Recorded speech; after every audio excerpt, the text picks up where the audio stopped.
I first learned about Stupid, I want to say it was 5 years ago, 6, 8 years, I don't know how long it's been, but I was out to lunch with Sarah, and she happened to mention that as a child, she was employed by her dad to adhere labels to cans of a product he developed called Bullshit Repellent.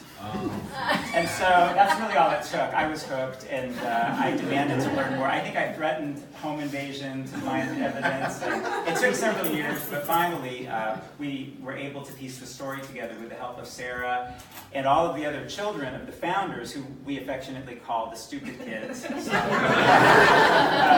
affectionate. Very affectionately call them, including one who could not be here tonight, Stephen, who is in Texas, Stephen White, who sent us a giant box of the products that this company produced that he had held on to. They were, I mean, at this point, over 50 years old, and we were able to scan and photograph them and document them. And it's the best package that ever showed up here. Like, Stupid Christmas, really. So anyway, so we were able to piece the story together, and it was a story, if you Google Stupid Incorporated, you will find almost nothing to, which makes it the perfect kind of story for commercial article to tell, because our goal is to tell design stories from Indiana that have been underdocumented or not reported at all, or maybe completely forgotten, which I think is almost the case here too. Anyway, that's where we started. I want to introduce Nicole Shawley, who is the author. And she can give you a few more insights into Stupid. Hello everyone, I'm Nicole. I actually have been involved with Commercial Article from the beginning, first as the editor. And so I'm very honored to have written this issue in particular. It was a very fun project. And I had the opportunity to speak with 5 of the Stupid Kids. They were all very generous and gracious with their time, and they gave me a lot of insight into who these 3 men were as dads and people, and a peek into their personal lives. So I appreciate that very much. So what I'd like to talk about tonight is what I call the philosophy behind Stupid, which I think sounds like an oxymoron, but there was a lot of thought and reasoning and a logic to what they were doing. So as the story goes, they heard of the hula hoop, this dumb idea that really took off in 1959, and they're like, well, we can be dumber than that. But really, they were a lot smarter than that. So one of the philosophical tenets behind Stupid is that the gags couldn't just be a cute cartoon. There had to be a reason behind this illustration. There had to be a reason for the details, and it had to make sense with the gag. Now, these 3 men, they went to art school together, and they were all pranksters who, all the kids talked about this, how they liked to scare them when they were watching The Twilight Zone, I think. So they would riff off each other, and they would try to one-up each other, and they wanted to be funnier than the others too. So the reasoning behind these gags and cartoons were 3 guys just trying to make the other 2 laugh. And so they really refined them, and like a lot of fine-tuning and polishing that went into these gags. And so while it couldn't be a cute cartoon, the cartoons did have to appeal to a broad audience, which in 1959 was anyone who wanted to write a letter. Probably a few more people than who want to write a letter today, I think. So that's kind of a broad audience that they were going after, but at the same time, they knew that there had to be that relatable factor. So if there's an individual person standing in a store contemplating a box of Stupid, Not you, Teresa.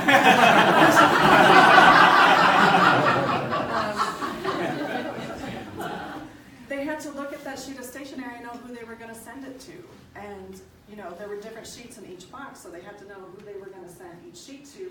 Or more importantly, maybe who they were definitely not going to send that sheet to, right? Because they went into some darker territory, a little off color, a little off kilter, as you'll see in the book. So the last tenet behind their philosophy is a balance between sophistication and corniness. And I know what you're thinking. Where's the corny?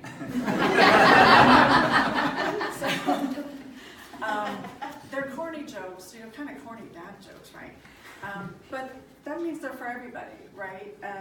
But there was also sophistication to it. And one of their slogans was, "Smart buyers buy stupid," which I love. But I want to read you something here. This is from a list of ideas for stupid matchbook covers. Number 14 is, "Nero did it and so can you." Set fire to your town today. The first time I read that, I laughed out loud, and I crack up every time I read it. That's true. Because I swear to a lot. I think this is really funny. I took Latin in high school. I was in the Latin club. But the fact that they brought in some Roman history and mythology in the same sentence that they are encouraging people to be pyromaniacs, I think it's amazing. Yeah. It is smart, and bless them, it was kind of stupid too. So that is all. I think we might take questions now, if anyone had any. You know what, I realized I forgot to actually say their names too. So I the three was guys right. are Dane Love, Don White, and Dick Miller, Yes. who all went on to really illustrious careers afterwards too, in advertising and Yes, design they and were marketing. all talented Yeah, they artists. did. 3Ds, yeah. Yeah, 3Ds. They were all talented artists and astute businessmen. Yeah. And they looked cool too. And they did look good. You'll see all of them. There are a lot of great pictures of them and a lot of examples of the stupid work. They were so ready to live then instead of now. Well, that's pretty risque for 1959. So that's what they're doing. I'm wondering how successful it was as a venture, or was it just something they felt like they had to do, get it out there, and it was done, or was it fairly successful? It was fairly successful at first. Through 1959 into 1960, 61, they sold very well. They were in a lot of stores across the country. Yeah. It almost feels like a precursor to like Mad Magazine, that sort of idea. Is that, how far apart were those two ventures, you know? Well, so Mad Magazine actually started in like 1952. Oh, And it did? So but it was I know ahead of- only because I wrote okay. this. Didn't know that. So, and that was an influence on them. Okay. And illustrators like Victor Parch, am I getting that right? Had sort of a similar style of illustration and sort of similar types of ads like Mad Men, or like Mad Magazine. I think the stupid was actually a little bit more friendly, because Mad Magazine was so... Not quite as cynical and everything. Yeah, I mean, some of it definitely is. You'll see there's a lot of jokes about loneliness and like suicide and death. And some of it gets kind of dark, but at the same time, it's light in a weird way too, because it is just sort of these like innocent gags that you're just trying to make somebody laugh. Yeah, but yeah, they enjoyed quite a bit of success, and there's several newspaper articles and magazine articles that cover it. So, yeah. And they expanded overseas even. Yes, that's right. For a short time, they had a London office, and Wow. apparently Selfridges sold some of their stuff, and the British buyers couldn't get enough. That's what I was. Stupid Limited there, That- right? exactly. Yeah. Very posh, very posh. Definitely. So Where did they go to these are school? stupid kids. Together. Yes. We have stupid There are kids here stupid- tonight. well, There are there's- stupid kids among us. Yes. Well, those stupid kids identified themselves. Yeah. Oh, Right here.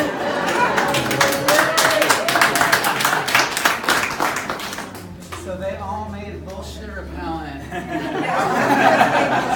Or maybe the BS, there was a PG rated version too, the BS repellent. Maybe that's the one.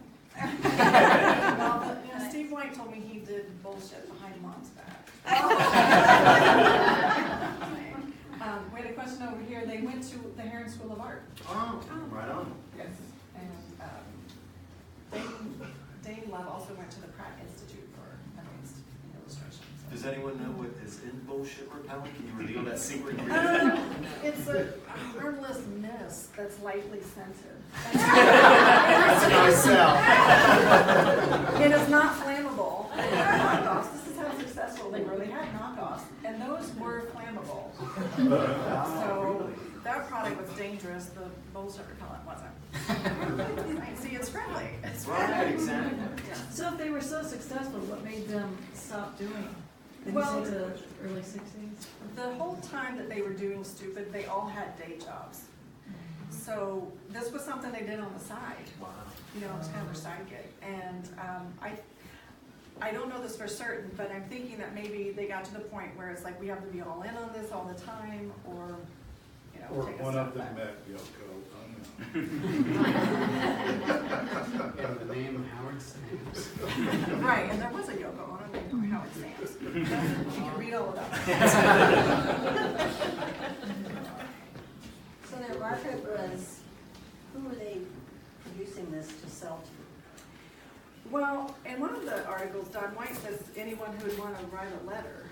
And so that could be a teenager to an 80-year-old. And I think there are definitely illustrations and gags that appeal to that wide demographic. They did explore different markets with some of their products too, because there were some marketed to college kids and some to small Right. children, Oh, some then to they had- expectant women. Right, they had yeah. the expected ones, Yeah. a whole line for pregnant women too, yeah. And Hey, then- you kids could revive the line. No, Yeah, do extensions. I don't think so. Stupid still plays, man. So maybe a bigger audience than ever.